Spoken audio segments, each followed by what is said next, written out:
गरीबी जब किसी के दरवाजे पर दस्तक देती है तो उसके साथ हजार मुसीबतें चली आती हैं। सुंदरवन में इस साल ठंड और बारिश का कहर ऐसा टूटा कि गरीब पंछियों के आशियाने तिनका तिनका होकर बिखर गए। रानू चिड़िया अपनी नन्ही बेटी गुड़िया के साथ एक बूढ़े पेड़ के टूटे घोंसले में गुजारा कर रही थी।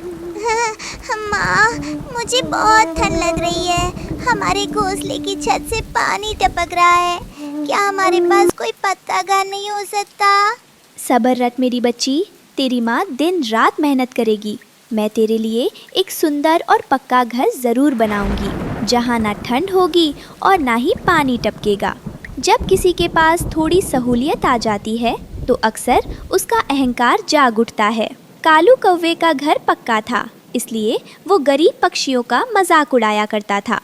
कालू भाई, मेरी बेटी गुड़िया को बहुत तेज बुखार है और हमारा घोंसला टूट गया है। क्या आप आज रात के लिए हमें अपने घर के कोने में थोड़ी सी जगह दे देंगे? कल सुबह होते ही हम चले जाएंगे। अरे वाह रानू चिड़िया, तू और तेरी ये बीमार बच्ची मेरे साफ सुथरे घर में रहोगी। भाग यहाँ से। अगर तेरा घोंसला टूट गया तो मैं क्या करूँ? जाकर किसी झाड़ी में छुप जा। सही कहा भैया, मुफ्तखोरों के लिए हमारे घर में कोई जगह नहीं है। कालू कौवा रानू को धक्का देकर दरवाजा बंद कर देता है। रानू अपनी रोती हुई बेटी को लेकर बारिश में भीगती हुई आगे बढ़ जाती है और एक नीम के पेड़ के नीचे बैठकर रोने लगती हैं। तभी मिट्ठू तोता उसके पास उड़कर आता है। रानू बहन, तुम इस तरह रो क्यों रही हो और नन्ही गुड़िया इतनी शांत क्यों है? तोते भैया, कालू कौवे ने हमें अपने घर से निकाल दिया। मेरी बेटी ठंड से तड़प रही है। मेरे पास ना पक्का घर बनाने के पैसे हैं और ना ही ताकत। रानू बहन, हिम्मत मत हारो। इस जंगल के सबसे गुप्त हिस्से रहस्यमयी नीलगिरी घाटी में एक जादुई पारिजात का फूल खिलता है। वो कोई साधारण फूल नहीं है। वो उन पक्षियों की इच्छा पूरी करता है जिनका दिल साफ और निष्कपट होता है। क्या? इच्छा पूरी करने वाला जादुई फूल? हाँ रानू बहन, अगर तुम उस जादुई फूल तक पहुँच गई और उसने तुम्हारा सच्चा दुख देख लिया तो वो तुम्हारी हर इच्छा पूरी कर देगा। एक माँ का साहस दुनिया की हर आंधी से बड़ा होता है। रानू ने बिना अपनी जान की परवाह किए उस खतरनाक नीलगिरी घाटी की ओर उड़ान भर दी। तेज हवाएं उसके छोटे से शरीर को पीछे धकेल रही थीं। उफ, गुड़िया, मेरी प्यारी बच्ची, थोड़ी देर और रुक जा। अपनी माँ को देख, तेरी माँ हिम्मत नहीं हारेगी। मैं तुझे उस जादुई फूल तक ले जाऊंगी। हमारा भी एक सुंदर फूलों का घर होगा, जहाँ ना ठंड होगी, ना पानी टपकेगा और ना कोई हमें दुत्कारेगा। माँ, मुझे बहुत ठंड लग रही है। मेरी आंखें बंद हो रही हैं। क्या हम हार गए माँ? नहीं गुड़िया, तेरी माँ जब तक जिंदा है तू हार नहीं सकती। आंखें मत बंद कर मेरी बच्ची, बस थोड़ा सा और। मुसीबत कभी अकेले नहीं आती। तभी आसमान में बिजली कड़कती है और एक विशाल खतरनाक काला बाज रानू और गुड़िया पर झपट्टा मारने नीचे आता है। इस तूफानी रात में नीलगिरी घाटी में दो लाचार शिकार, एक जख्मी चिड़िया और उसकी अधमरी बच्ची। आज तो मेरी रात की दावत हो गई। माँ, वो चीज़/बाज हमें खा जाएगा। ए शिकारी, अगर मेरी बेटी की तरफ एक कदम भी बढ़ाया तो मैं तेरे दोनों डोले चीर दूंगी। एक माँ से उसकी औलाद छीनने की हिम्मत मत करना। रानू जमीन पर गिरे एक जलते हुए सूखे लकड़ी के टुकड़े को चोट से उठाकर बाज पर फेंक देती है। बाज डरकर पीछे हटता है और आसमान में उड़ जाता है। खतरे से भरा रास्ता पार करने के बाद रानू उस अलौकिक घाटी में पहुंची। वहां खिले दिव्य जादुई फूल का तेज ऐसा था जैसे साक्षात ईश्वर का आशीर्वाद धरती पर उतर आया हो। रानू थककर उस फूल के सामने गिर पड़ती है। उसकी आंखों से आंसू निकलकर जादुई फूल की पंखुड़ियों पर गिरते हैं। कौन हो तुम नन्ही चिड़िया, और तुम्हारे आंसुओं में इतना दर्द क्यों है? हे दिव्य जादुई फूल, मैं एक बेहद गरीब और लाचार माँ हूँ। मेरा घोंसला तूफान में बह गया। मेरी बेटी ठंड और बुखार से तड़प रही है। कौवों ने हमें दुत्कार दिया। हमारे पास सिर छुपाने के लिए एक पत्ता तक नहीं है। जादुई फूल केवल इच्छाएं पूरी नहीं करता था, वो पहले इंसान के दिल की पवित्रता को परखता था। रानू के निस्वार्थ प्रेम और आंखों के सच्चे आंसुओं ने जादुई फूल का दिल पिघला दिया। रानू चिड़िया, तुमने अपनी जान जोखिम में डालकर अपनी बेटी के लिए यहाँ तक का सफर तय किया। तुम्हारा दिल सोने की तरह शुद्ध है। माँ की इस ममता और त्याग से मैं अत्यंत प्रसन्न हूँ। बताओ तुम्हें क्या चाहिए? हे जादुई फूल, मुझे धन दौलत नहीं चाहिए, बस मेरी नन्ही बेटी के लिए एक ऐसा सुंदर और पक्का घर दे दो जो कभी तूफान में न टूटे और जहाँ मेरी बेटी सुरक्षित रह सके। तथास्तु। तुम्हारी निष्कपट भक्ति और ममता के बदले मैं तुम्हें केवल एक साधारण पक्का घर नहीं बल्कि फूलों का जादुई महल प्रदान करता हूँ। प्रकृति ने ऐसा अद्भुत चमत्कार पहले कभी नहीं देखा था। जादुई फूल की शक्ति से पंखुड़ियां आपस में जुड़कर वज्र जैसी मजबूत दीवारें बन गईं। उस घर की छत गुलाब की विशाल पंखुड़ियों से बनी थी, जिसके अंदर से भीनी भीनी खुशबू आ रही थी और बारिश की एक बूंद भी अंदर नहीं जा सकती थी। माँ देखो कितना सुंदर घर है। इसमें से कितनी प्यारी खुशबू आ रही है और ये तो बहुत गर्म और आरामदायक है। हे जादुई फूल, आपका लाख लाख धन्यवाद। आपने एक गरीब माँ की पुकार सुन ली। दूसरों की प्रगति और सुख देखकर ईर्ष्यालु व्यक्ति का मन जलन की आग में जलने लगता है। कालू कौवा रानू के जादुई फूलों के घर को देखकर बौखला गया। ये कैसे हो सकता है? इस कल की भिखारी चिड़िया के पास इतना आलीशान और खुशबूदार फूलों का घर कहाँ से आया? बंटी, पता लगाओ ये चक्कर क्या है। भैया, मुझे पता चला है कि रानू को नीलगिरी घाटी के जादुई फूल ने ये घर वरदान में दिया है। वो जादुई फूल मनचाही इच्छा पूरी करता है।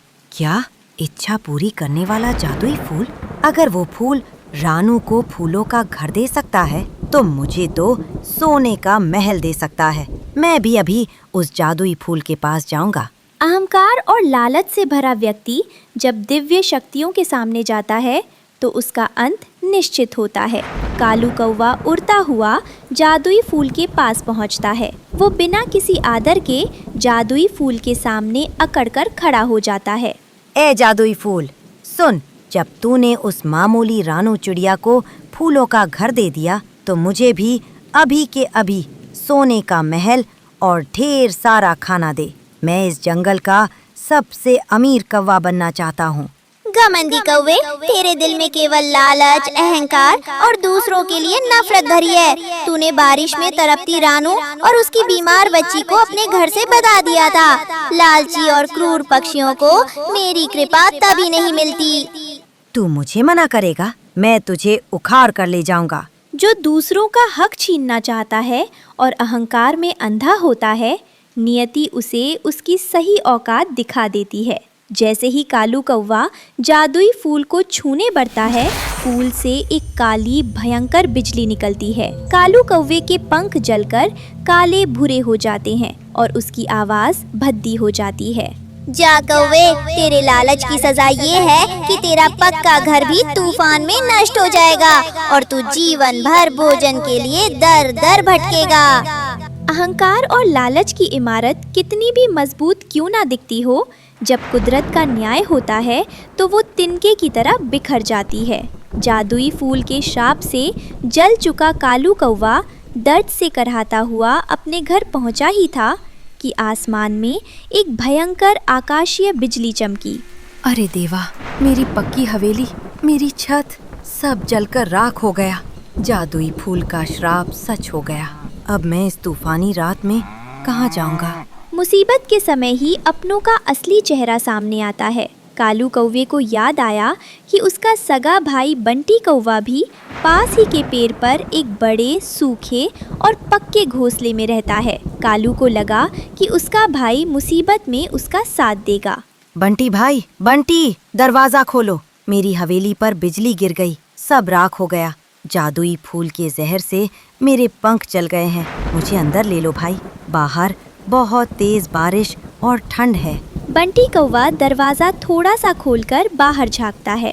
अरे कालू, तू ये किस हाल में आया है? तेरे पंख काले झुलसे हुए हैं और तू जादुई फूल का शापित है। अगर मैंने तुझे अपने घर में जगह दी तो वो श्राप और बिजली मेरे घर पर भी गिर जाएगी। ये क्या कह रहा है बंटी? मैं तेरा बड़ा भाई हूँ। हमने साथ मिलकर रानू चिड़िया का मजाक उड़ाया था, उसे बारिश में भगाया था।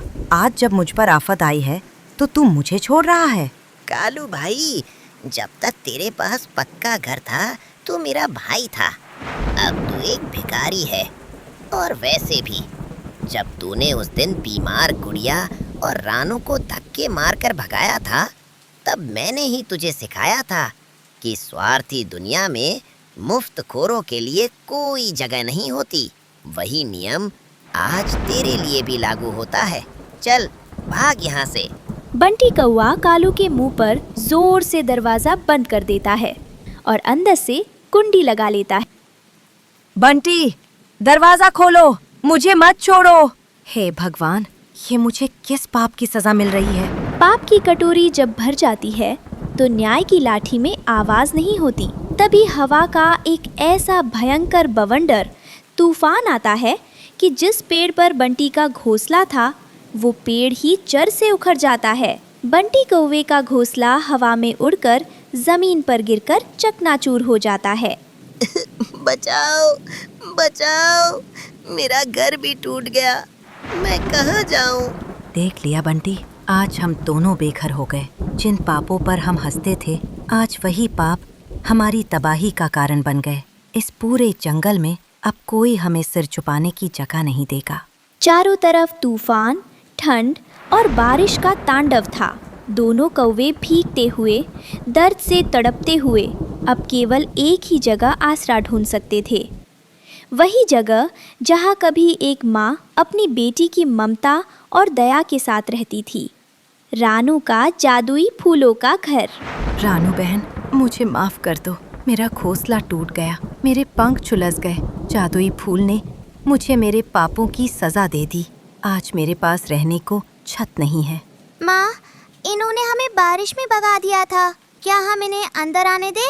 गुड़िया मेरी बच्ची, बदला लेने से बड़ा धर्म क्षमा करना होता है। जादुई फूल ने हमें ये घर केवल रहने के लिए नहीं बल्कि दूसरों का दुख बांटने के लिए दिया है।